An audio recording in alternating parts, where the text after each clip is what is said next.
मौलाना हाँ बोले और अगर एक आलिम दीन और हम सब मिलकर एक मुश्तरका शहर उनके साथ खड़ा हो जाए तो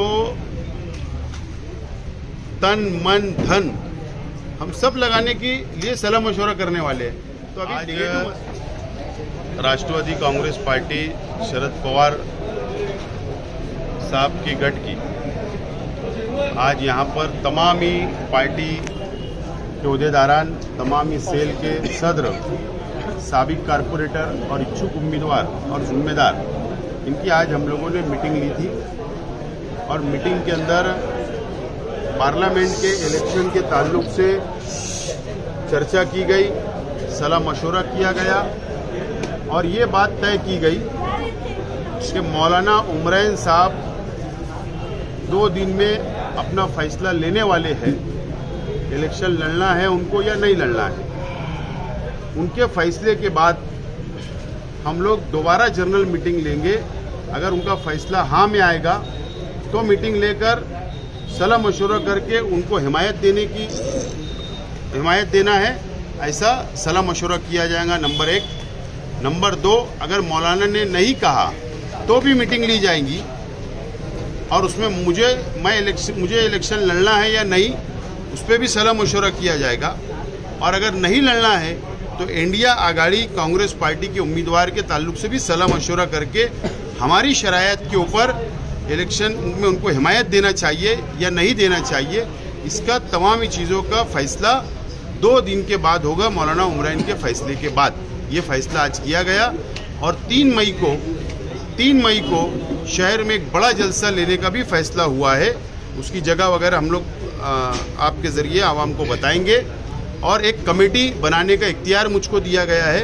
जो पार्लियामेंट इलेक्शन लड़ने के लिए एक कमेटी होगी, वो कमेटी पूरा शहर का इलेक्शन अपनी निगरानी में लड़ा जाएगा।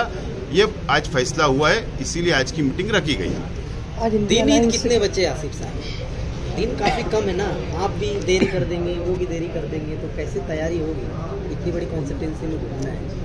पार्लियामेंट का इलेक्शन है, देश का सबसे बड़ा इलेक्शन है और देश के एक आलिम दीन, मुस्लिम पर्सनल लॉ बोर्ड के बड़े आलिम जो हमारे शहर से ताल्लुक़ रखते मौलाना उमरैन साहब, उनको फैसला लेना है, वो भी बड़ा फैसला लेना है, तो मैं समझता हूँ उनको वक्त देना चाहिए। आज इंडिया अलायंस की जो है मीटिंग हुई, लेकिन उसमें आप नजर नहीं है, क्या बात है? इंडिया अलायंस की जो आज ऐश्वर्या मंगल कार्यालय के अंदर हॉल के अंदर जो मीटिंग हुई, उसमें मुझे दावत दी गई थी।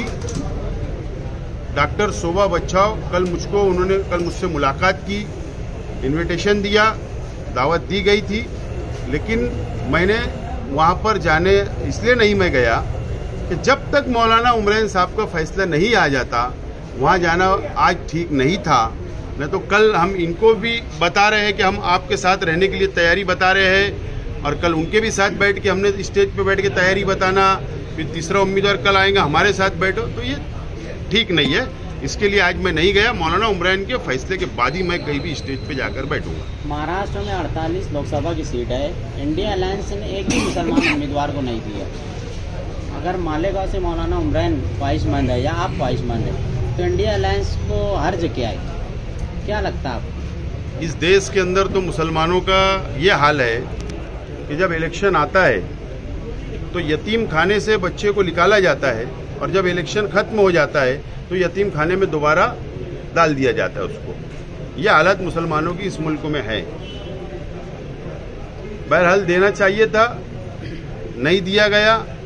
बहरहाल आज बीजेपी से लड़ना बहुत अहम है, बीजेपी को हराना बहुत अहम है, संविधान बचाना बहुत अहम है। इसके लिए हमेशा मुसलमानों ने आज़ादी भी कुर्बानियाँ दी, 50-75 सालों से कुर्बानियाँ दे रहे, ये इलेक्शन में भी कुर्बानी दे देंगे। क्या हमारा क्या नुकसान होने वाला है? हमारा हमेशा नुकसान हुआ, इस मर्तबे भी साइन कर लेना चाहिए। अगर मौलाना ने नो कहा, अगर आपने इच्छा जताई तो बगावत हो जाएगी ना एनसीपी से, शरद पवार से। तुम ऐसा नेगेटिव क्यों सोच रहे हो?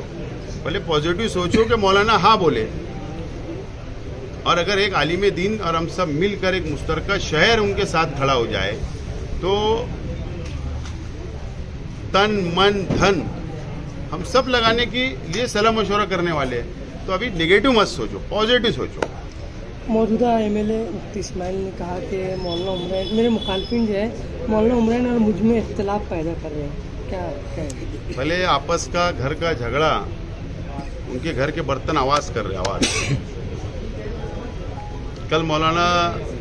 कल मुफ्ती मोहम्मद इस्माइल कासमी साहब ने कहा कि मौलाना को मैंने मशवरा दिया आप इलेक्शन मत लड़ो, लेकिन अंदर मेरी मालूमात अंदर कुछ कहा और बाहर कुछ बोल रहे हैं ना, उनकी बात में तफावत है। कल वो बोल रहे हैं कि मैंने कहा मौलाना को मेरा मशवरा इलेक्शन मत लड़ो, आज उनकी पार्टी के लोग बोल रहे हैं मौलाना ने लड़ना चाहिए। तो पहले एक अपना खुद का घर का फैसला दुरुस्त करो, बाद में दूसरों पर तनकीद करना। हमेशा इन्होंने इल्ज़ाम लगाकर तो सियासत की है, झूठ फसाद करके सियासत की है, और आगे भी उनसे कोई अच्छी उम्मीद नहीं है।